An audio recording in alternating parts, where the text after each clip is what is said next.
네, 안녕하세요. 미국 주식 멘탈 케어하기 멘탈이 전부다의 철이형입니다. 네, 시장이 하루 만에 마음을 바꿨습니다. 어제 FOMC 발표 후 급등했던 나스닥이 하루 만에 상승분을 모두 토해내며 크게 하락했고요. 3대 지수 모두 하락한 하루였습니다. 어제는 유럽에서 긴축 정책으로 돌아서는 발표 등이 있기는 했지만 발표 후에도 프리마켓에서는 여전히 상승세를 이어갔었는데요. 장이 열리고 나서 결국 시장이 돌아섰습니다. 특히 시장 대장주인 빅테크 기업들의 하락이 전반적인 투심 악화를 불러오면서 시장을 끌고 내려왔습니다. 유럽 중앙은행이 연준의 테이퍼링 속도에 발맞춰서 팬데믹 이후 시행했던 긴급 채권 매입을 내년 3월에 종료하기로 결정을 했습니다. 유럽 중앙은행은 현재 PEPP라고 부르는 긴급 채권 매입을 하고 있죠. 이거를 미국과 거의 비슷한 속도로 종료를 하겠다는 건데요. 다만 이후에도 팬데믹 이전에 원래부터 시행하고 있던 양적 완화는 계속 유지를 합니다. 이 부분이 미국과는 조금 다른 면이죠. 그래서 내년 3월에 PEPP가 종료되고 나면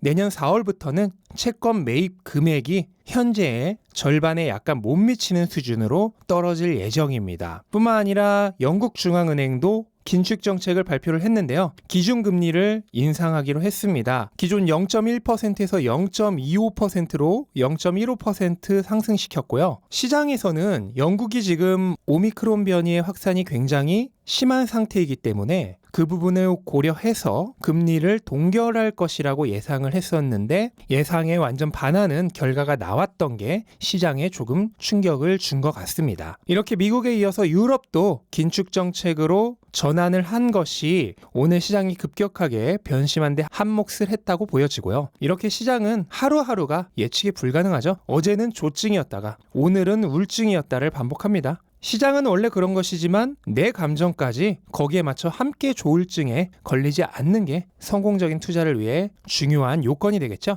암호화폐 시장 역시 주식시장의 움직임을 그대로 따랐습니다. 최근 전반적인 시장 분위기가 험악해지면서 주식시장과 암호화폐 시장이 거의 같이 움직이는 모습을 보이고 있습니다. 암호화폐 시장이 확실히 반등에 성공하기 위해선 대장인 비트코인이 5만 달러를 의미 있게 돌파해서 지지를 유지하는 게 필수인데요. 전반적인 시장 신호는 나쁘지 않은 편입니다. 중국 정부의 비트코인 채굴 금지 이후 반토막이 났던 해시레이트는 최고점을 회복한 상태고 채굴자들은 현재 가격에서 비트코인을 팔지 않고 오히려 모으고 있습니다. 또한 거래소의 비트코인 물량은 지속적으로 빠져나가고 있는 상황입니다. 거래소의 비트코인 물량이 줄어들면 매도 압력이 낮아지고 투자자들이 장기 보유에 들어갔다고 보기 때문에 일반적으로는 가격 상승으로 이어지는 경우가 많습니다. 결국 현재 전반적으로 짓눌려 있는 시장 분위기가 언제 풀리냐가 관건일 것 같은데요. 암호화폐 시장이 점점 거대해지고 기관 투자자들의 참여가 많아지면서 주식시장과의 동조화는 앞으로도 계속 강해질 것으로 예상이 됩니다. 때문에 주식시장이 안 좋은 상황 속에서 암호화폐 시장이 홀로 상승할 것으로 기대하기는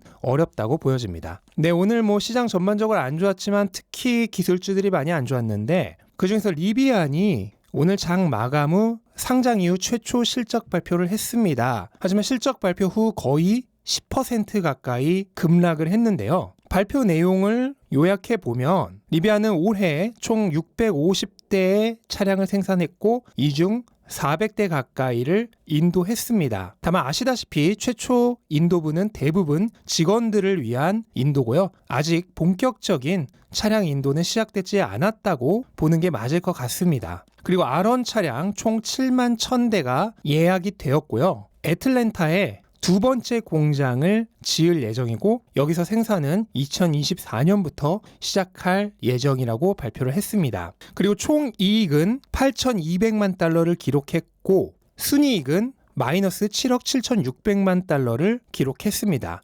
지금 리비안이 흑자가 아닌 것은 누구나 알고 있는 사실이기 때문에 적자를 발표했다고 해서 주가가 떨어졌다고 보기는 어렵고 오늘 애프터마켓에서 주가가 급락한 가장 큰 이유는 목표한 만큼의 차량을 생산하기 어려울 것 같다는 발표 때문으로 보여집니다. 리비안은 올해 총 1200대의 차량을 생산할 예정이었는데요. 현재까지 650대에 불과하고 앞으로 남은 기간 동안 1200대의 생산량을 채울 가능성은 거의 없죠. 그래서 수백 대 부족하게 될 것 같다라는 발표를 했는데 이게 오늘 투자자들의 투심을 악화시킨 가장 큰 이유라고 생각이 듭니다. 이게 바로 일론 머스크가 지적했던 그 부분이죠. 연구 개발 단계에서의 성공과 양산은 완전히 다른 문제라고 이미 양산의 어려움을 얘기를 했었습니다. 그래서 신흥 전기차 기업들이 성공하기 위해서는 우선 양산에 성공하는 것을 입증할 필요가 있고, 또 양산에 성공했다 하더라도 이후에 수익성을 확보하는 건 더 어려운 과제라고 얘기를 했죠.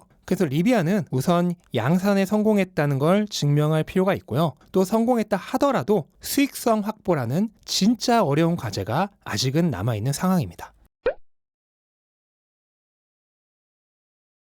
네, 테슬라도 오늘 시장과 함께 하락을 했습니다. $920대까지 떨어지면서 현재는 갭 지지선 근처까지 내려와 있는 상황입니다.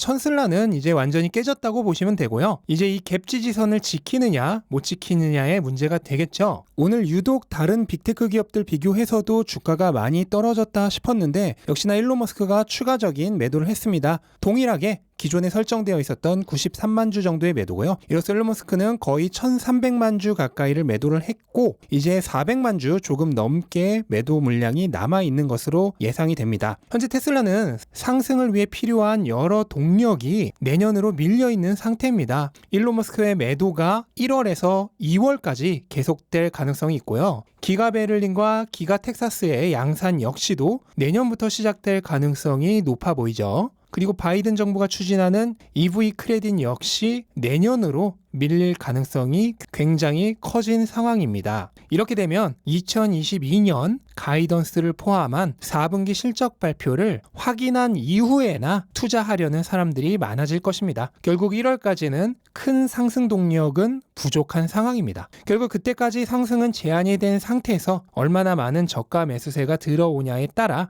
당분간의 가격이 결정될 것으로 보입니다. 2달 정도 인내하면서 물량을 축적하려는 사람이 많다면 $900의 갭 지지선 또는 다시 천슬라의 고지까지는 확보할 가능성은 있습니다. 하지만 시장은 그렇게 인내심이 강하지 않다는 걸 우리가 다 알죠. 그렇기 때문에 너무 큰 기대는 하지 않는 게 좋을 것 같습니다.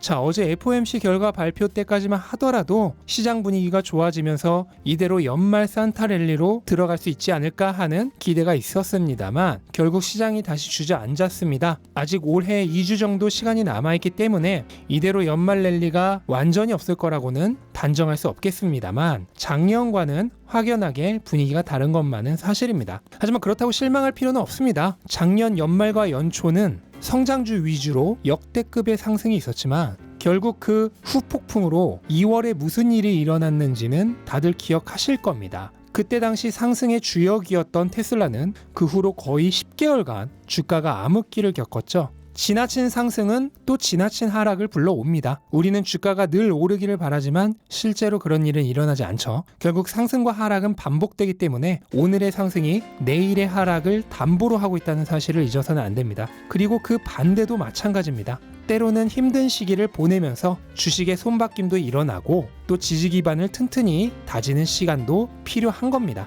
과일나무는 열매를 맺기 위해 4계절을 보내죠. 그 긴 시간 동안 안으로 여무는 시간을 갖는 겁니다. 그리고 그 결과로 열매를 맺을 수 있는 것이고요. 주식도 마찬가지입니다. 채우는 시간이 필요하죠. 지금과 같은 하락기를 불필요한 시간이라고 생각해서는 안 됩니다. 이런 시간이 있기에 나중에 또 오르는 때가 오는 것이죠. 우리가 시험을 준비한다고 하면 막상 시험을 보는 시간은 길어야 몇 시간이고 그 전에 수년간을 시험을 준비하는 데 사용합니다. 그렇다고 시험을 준비하는 데 쓴 시간을 아무도 시간 낭비라고 생각하지 않죠. 주식도 똑같이 생각해야 합니다. 상승과 하락은 표리일체죠. 주가가 건전하게 지속적으로 오르기 위해서는 지금과 같은 시간이 반드시 필요하다는 것을 이해하신다면 그렇게 힘들지만은 않을 겁니다. 네, 이렇게 오늘 시장은 정리를 하겠고요. 이제 한 주의 마지막 거래일 금요일 하루만 남겨두고 있는데 선물과 옵션의 만기가 겹치는 내마녀의 날이기 때문에 또 변동성이 클 가능성이 있습니다. 특히 장 막판에 굉장히 큰 변동성이 발생하죠. 하지만 그 가격 변동은 파생 상품에 의해서 일어나는 일시적인 현상이기 때문에 기업의 본질적인 가치와 전혀 상관이 없고요. 너무 마음 쓰지 않으셨으면 좋겠습니다. 네, 이것으로 오늘 영상 마치겠습니다. 영상 도움되셨다면 구독과 좋아요 부탁드리고 즐거운 하루 되시기 바랍니다. 감사합니다.